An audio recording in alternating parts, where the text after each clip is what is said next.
Howdy guys, this is New Pin Owner. I'm further documenting what I'm doing in regards to Corvette's drag strip lights. As you recall earlier, we just wiggled the IDC connector on these male pins and it behaved. Then I noticed the lights went out again, so we're going to push a little bit further and do a little resoldering of the joints here. Hopefully the GoPro is in focus and you can see this. We're going to be working on these IDC connector pins here. We're going to be reflowing the solder at the base of each of these pins. Now, before I go into this, everybody solders differently. Everybody has different tricks and how-tos. My way is not definitive. My way is not necessarily the 100% correct and right way. It's just how I do things. So, you know, if how you do it's different than how I do it, or someone tells you what I did's wrong or whatever, just take it with a grain of salt. You know, there's multiple right ways, there are some wrong ways, but this seems to be what works best for me, so this is what I'm going to show. So anyway, with that disclaimer out of the way, let's go ahead and begin. So I have a variable or temperature variable controlled soldering iron from Parts Express. It's not, you know, a top-of-the-line soldering iron by any stretch of the imagination, but it gets the job done. I always let my soldering iron warm up for a good, probably about 10 minutes on the high setting, just to ensure that my soldering iron will melt the solder as I need it to. So the first thing I always do, and I've already done it here, but I'll do it again, is I do what is, I believe it's called tinting the soldering iron. So when you don't use a soldering iron for a little while, the tip gets kind of messy, almost corroded looking. You don't want that. You want it to be nice and shiny to ensure transfer of good solder. So what I do is, I believe it's called tinning your soldering iron. I just wait till it gets hot enough, and then I just burn a little solder here, and then I wipe it in here and get rid of the excess. I do it to the other side as well. I do that. Now I have a pretty good tinted soldering tip. Soldering tip. There we go. So, as a disclaimer, not that I need to be responsible for anybody that's watching this video, but once your soldering iron is hot, do not touch the tip of it. It can be extraordinarily hot, cause pretty nasty burns. If this handle is warm as it is, this is blistering hot. Do not ever touch it once it's warmed up. So anyway, looking at the pins here, you can't really see if a joint is cold right off the bat. So what I'm going to do is I'm just going to gently put the tip of my soldering iron at the base, and you can visually see the solder begin to flow a little bit. It gets a little bit more shiny. I'm just kind of going around and doing that again and again. Now when you do this, be careful. You don't ever want to, when you do things like this, especially if you have a little excess solder on your tip, you never want solder to cross to contact points, because at that point you have potentially created a short circuit, and once you hook your PCB board back up, you have the potential to cause a little damage. So just be aware of what you're doing. You know, if you don't know how to do this, find a bad board. Find you know, an old television or radio at a junk store that they don't need anymore, and practice. Don't do this, you know, on your prized possession right out of the gate. You're setting yourself up for disaster. Practice. I am not by any means a master at doing this. I'm okay at it. I believe the phrase is, I know just enough to be dangerous. And you know, what I do with my machine is you know, my business. So if I damage my machine, well, I'm responsible for that. So just, you know, be careful when you do things like this. Practice a little before you take on the real thing. So anyway, as you do this, you'll see the solder, it starts to get a little bit more shiny. You can actually see it liquefy a little bit. When that happens, pull your soldering iron back. You don't want to go too much longer than that. It's rare, but you do have the possibility of actually making the pins drop a tiny bit. You really have to get rid of the excess solder for that to happen, but it can happen, so just be a little careful.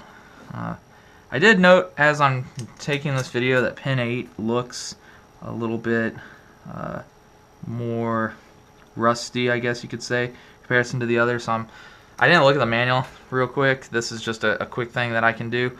So I didn't really look at the manual, but I have a feeling pin 8 was the one for the top lights. These guys right here were not coming on.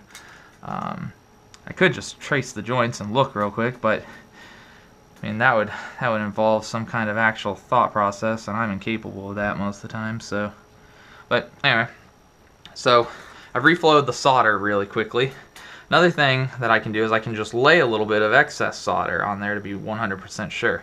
Now when doing that, whenever I reflow solder or I do a new soldering joint, I use what's called soldering flux, rosin soldering flux. Got this from Radio Shack a long time ago. Without getting too much into what it does, layman's terms, it just makes it to where your new solder flows to wherever you're trying to solder much more easily. I'm not going to get into the chemistry or the engineering behind it. I'm not. I couldn't explain it if I wanted to. So I just take a little bit, and I mean a little bit. Less is more when doing stuff like this, and I just kind of apply it around the pins. All right, doesn't take a lot.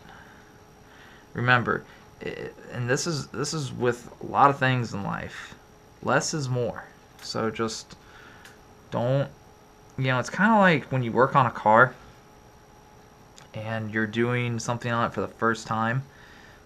Somebody before you owned the vehicle, and they put, for instance, like you're doing an oil change, and somebody before you, it never fails, they always like Herculean tighten the oil filter down. And of course they didn't change the oil for the 5 years or so they had the car. So then you show up and like it's just a freaking monster task to get the oil filter off, and then you do it, you put the oil filter back on and you just hand tighten it, and then you just get it as tight as you can get it by hand. You loosen it a quarter turn, and there you go. Next time you do an oil change, you'll be able to get the filter right off. I'm not bitter, I promise. Alright, so there's rosin flux on each one. What I do to kind of help this process out a little bit is I apply a little heat to each one of them real quick. And then I just take my solder. Remember, like we just said, less is more. And I just apply it, and you see it, there it went. You can use a little more. Remember guys, less is more when doing stuff like this. Ooh, and see how the pin moved there? You see that? You want to be careful. Less is definitely... Ooh, that's a little warm. That'll wake you up. So, the pins are still in line, so we're okay, but that definitely woke me up a little bit. And there, I just saw the rosin flux melt there, so I know the new solder is on that pin. And there as well. There it goes. It just flowed. That was a good flow right there. That was a good example. And this pin. Remember, when doing stuff like this, you don't have to do it all at one shot. Take a break if you need to. Never ever do things when you're frustrated. That's another one that can go a long way in life. Never ever do delicate work whenever you're frustrated. It's gonna be bad news. Go slow. Take your time. Things worth doing are worth taking their time with. You don't have to fly through something to get it done the first time.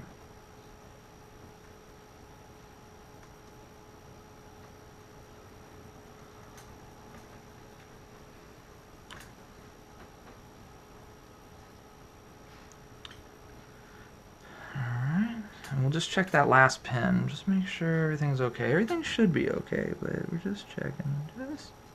Just a little TLC. Just make sure that it, make sure that it's in line with its brothers. There we go. There we go. Now let's just see if we might be able to clean that up a little bit. See if we can get some on the side. There we go. There, it flowed pretty well there. I'm sure you might have seen that. You probably And look how shiny everything is for the most part. Everything is pretty shiny on all these pins. That's good. That's what we want. I'm getting a little excess here. Just making sure that this pin right here is... There we go. That was good. That was real good. That flowed well. That might be a little too much, actually. We'll find out in just a sec when we reinstall this guy. So so first thing we did is we just reflowed the solder, made sure all our cold solder joints were gone. Then we applied some rosin flux to each pin, and then we applied a tiny bit, or in some cases a little bit of excess solder to each pin. So now this light should work. There's hopefully no reason this light shouldn't work. So tune in a second, we'll go ahead and put this on Corvette, see what happens.